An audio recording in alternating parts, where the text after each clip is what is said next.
Bonjour à tous et bienvenue sur la Formule 27, votre chaîne favorite qui partage toujours de petites astuces avec vous. Et aujourd'hui, nous allons découvrir deux astuces, dont le premier est de voir ou d'apprendre comment ramener des données de moins deux colonnes dans une seule colonne. Et en second lieu, nous allons découvrir comment faire la mise en surbrillance des cellules.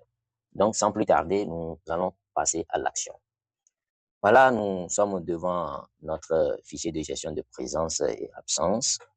Et comme nous le constatons, et dans la colonne A, nous avons prénom et dans la colonne B, nous avons nom. Et dans la colonne C ici, nous avons nom et prénom. Donc, comment est-ce qu'on est arrivé à faire ça? C'est ce que nous allons découvrir. Donc, pour obtenir les noms et les prénoms directement dans la cellule, au lieu de venir saisir nom, nous avons petit ici comme nom, je mets espace, et puis Lucas comme prénom.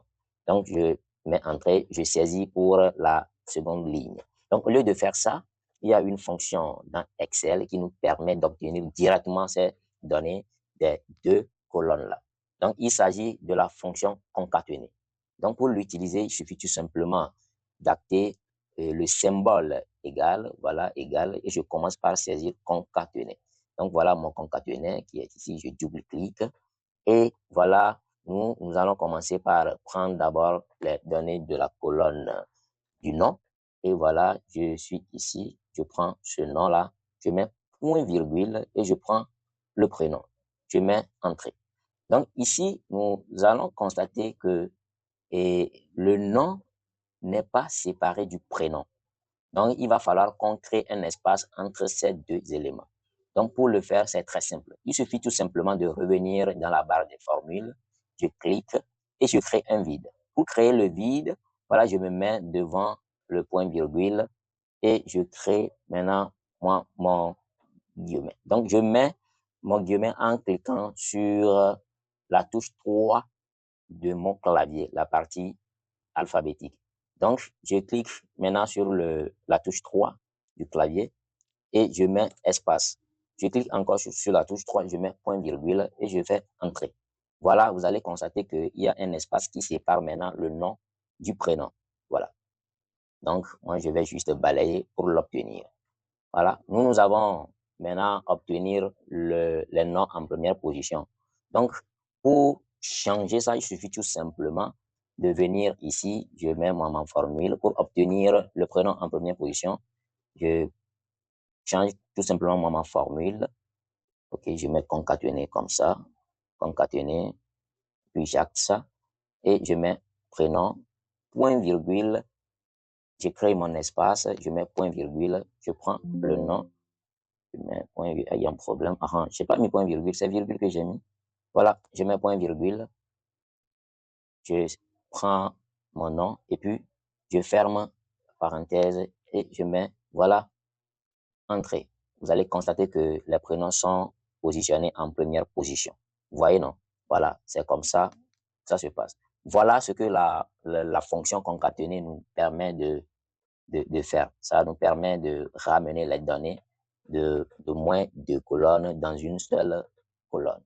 Donc, en deuxième position, nous allons maintenant passer à la découverte de comment faire la mise en surbrillance des cellules.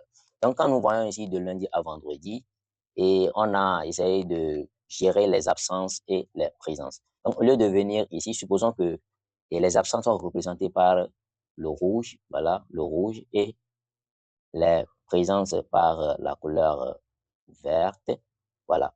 Donc, au lieu de venir à chaque fois prendre les couleurs là, et pour ne pas perdre un temps fou, nous allons juste passer par la mise en surbrillance des cellules. Donc, pour ce faire, il suffit tout simplement de sélectionner la plage sur laquelle nous voulons appliquer la mise en surbrillance des cellules. Donc, voilà, j'ai sélectionné ma plage. Je viens dans onglet Accueil et groupe Style, voilà. La première ligne ici, on a mis mise en forme conditionnelle. Je clique sur le petit bouton Et maintenant, au premier niveau, nous avons règle de mise en surbrillance des cellules.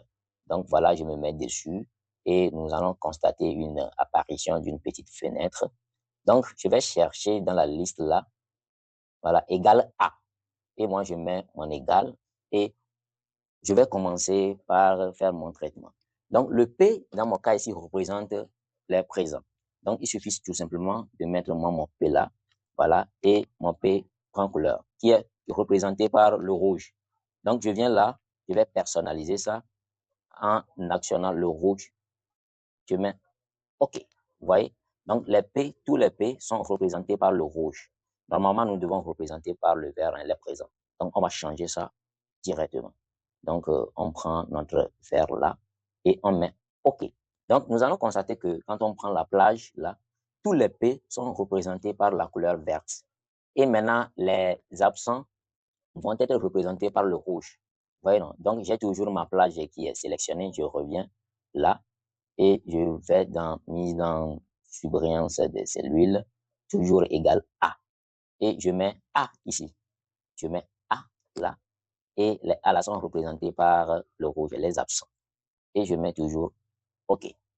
Voilà. Donc, ici, nous allons constater que tous les présents sont représentés par la couleur verte et tous les absents sont représentés par la couleur rouge.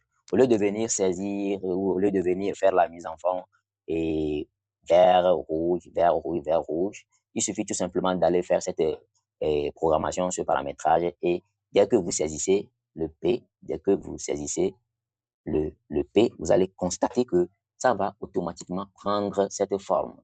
Donc, voilà, nous sommes arrivés à la fin de notre vidéo d'aujourd'hui et je vous invite massivement de vous abonner à la chaîne pour ne plus manquer à nos prochaines vidéos.